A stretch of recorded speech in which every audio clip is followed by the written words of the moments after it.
Hey everyone, Zero JD here with the XBLA Fans channel. I'm here to give you a quick taste of Nerd Survivors, a vampire survivor-like game but with a nerd flavor to it, being pizza being one of your main weapons, fart jokes, and Pokemon references. It has all the normal vampire survivor-like things. As you kill more enemies, complete tasks, stuff like that, you unlock more characters, weapon types, and stuff like that.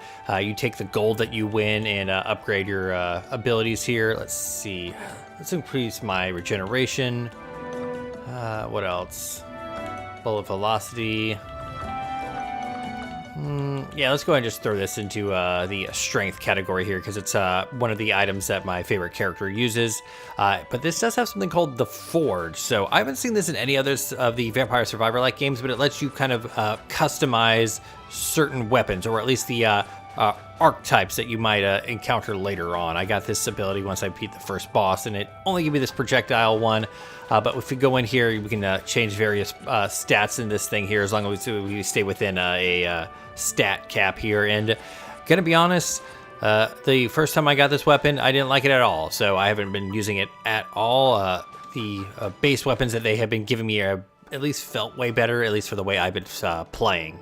I like Johnny here because he has the shock value weapon, but like I said before, Mike has pizza, Nigel has a fidget spinner as his beginning weapon, and then Francis has a big old book. And of course, as you do other things, like I said before, you'll unlock more characters and stuff like that.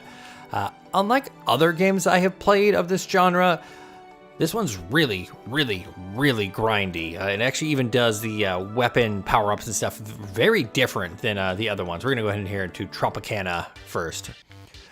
So your weapons actually are only in chests.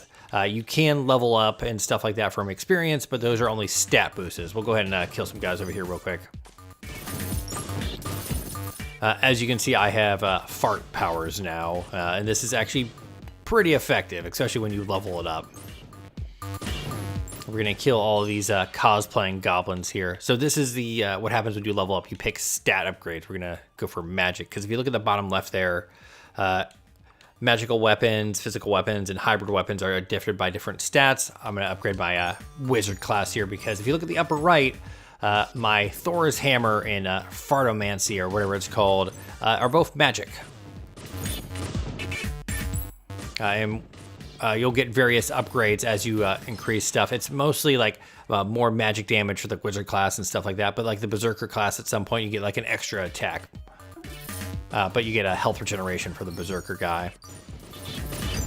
We're gonna keep heading on this way here. There is a map. It looks like there is a mimic and then a event chest over there. I say event chest, it's essentially just kill a certain amount of enemies and then you get another chest. Bam. Let's see. There's the projectile thing. We're going to do the fartomancy. And then we're going to head this other way over here. But yeah, I have beaten this area once, and then the next version of this is Tropicana 2. More magic. But yeah, I think if you have played any of the Vampire Survivor-like games, this is pretty much the same.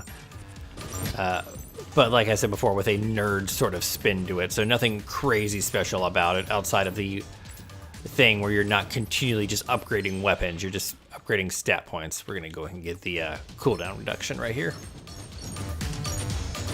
But Johnny here is the one that I have actually beaten this area with. And the boss is a buff troll guy with a baseball bat or a piece of wood. I don't remember specifically. Ooh. There are mini bosses, and of course when you kill them you get a chest. They each have their own attack patterns and stuff like that. The first one is a seagull, which I think might be a meme. I actually have a friend who calls them memes, which I think is funny. Bullet life. I have never gotten the night class. Alright, come on. And I said Pokemon references earlier. At one point, these guys dressed up as Magikarp and Gyarados. Oh, Seagull, stop it now. I'm assuming that is some sort of meme. I do not keep up with memes. Never really found them interesting or funny. And he is dead. We'll go and get this one. I do not like the fidget spinner, which is kind of sad because it's the beginning weapon of the first character you get. Here we go. Shields. And now that we've kind of gotten those, let's head up here towards this event chest. They are now cosplaying as Teenage Mutant Ninja Turtles.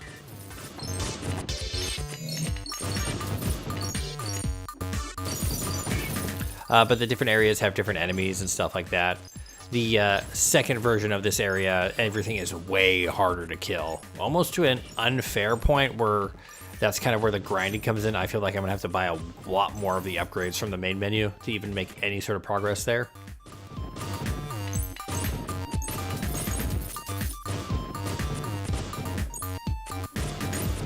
I will say they do some interesting stuff. An enemy here that if you kill it, it leaves down a like a sticky stain, and you have to like avoid it, or he'll move slowly when you walk through it. Here we go.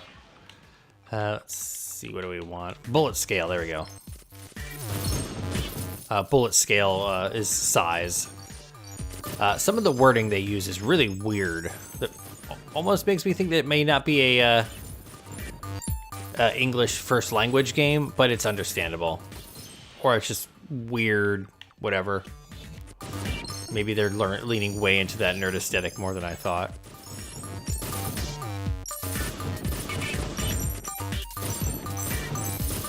A few more enemies. Ba-bam. More shields.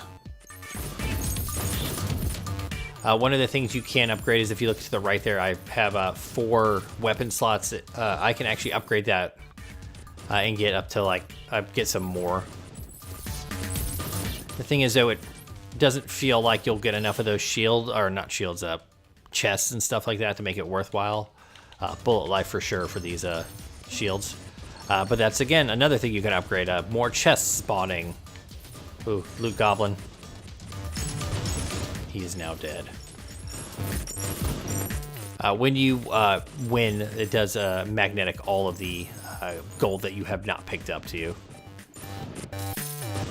Which is nice. Look at the monkeys. Let's head down here to this treasure crab.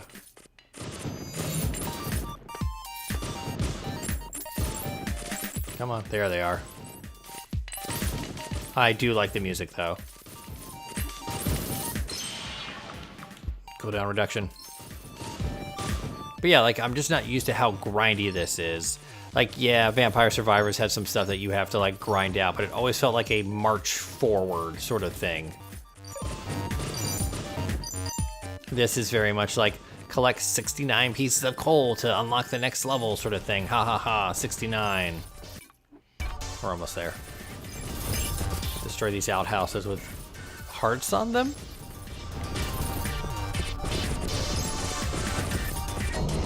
Oh, there he is.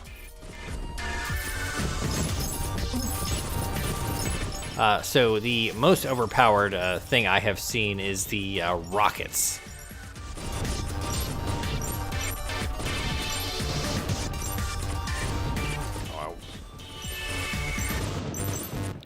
They are great. We're gonna wait to kill this guy before we go after the crab again.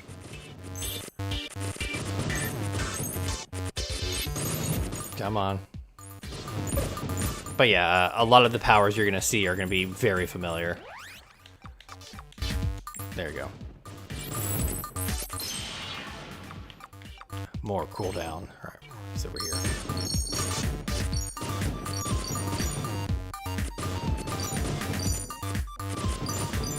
Gonna get you.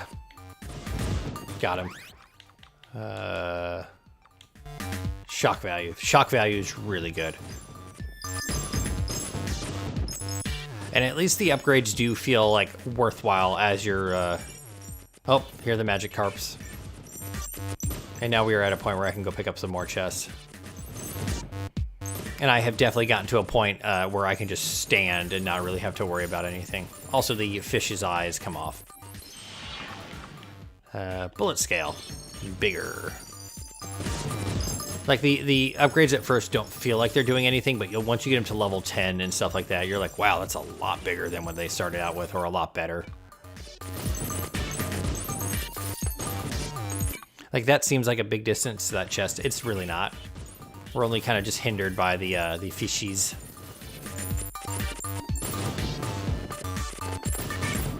You might say, like, oh, those only kind of look like magic carp. Trust me. Oh yeah, so I just picked up a power-up. Grab this soda, we'll head over there. So this might seem easy, but I have quite a few of those passive upgrades already. Cooldown reduction. More shields. Yes, there we go. That's what we want. Oh, there are the Gyarados. See? Told you. Because that's totally what they are.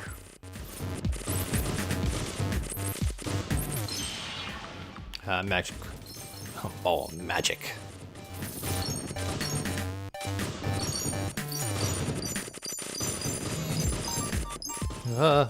More money.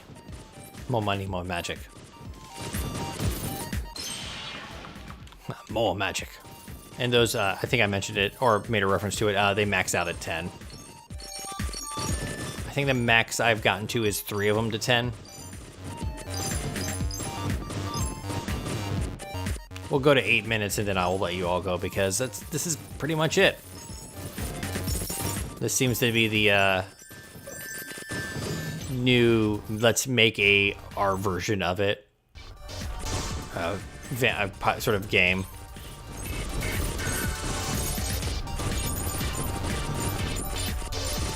At least this one seems to have some effort put into it, and it's pretty decent.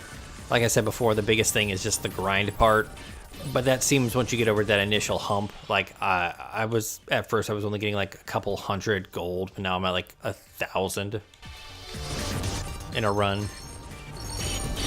Like, beating the level really set me into a good spot. More shields. I said we'll go to 8 minutes. I'm going to go to the next boss, and then I'll let you all go. Just so you can see the more cosplaying creatures.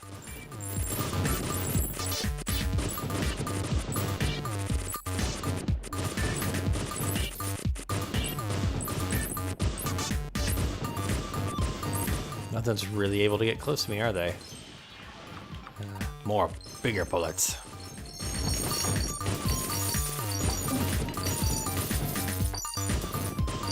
I do like if you break the environment, you get gold. And it's not like directly from enemies. So you kind of just passively destroy stuff and get paid. Wow, this tiki torch. There he is. Bongo bongo. Bongo bong. He throws bananas because he's a monkey. He doesn't wear sunglasses though, which is upsetting. Also, the bananas explode because potassium.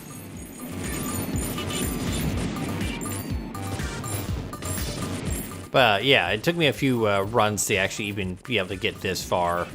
And now I'm just destroying everything. More magic. Oh, there we go. Yeah, now we got some fireworks. But yeah, there you go. I am ZeroJD. This is the XBLA Fans channel. I think you get the idea. Thank you and have a nice day. We're going to pause so I just don't instantly die. Bye, everyone.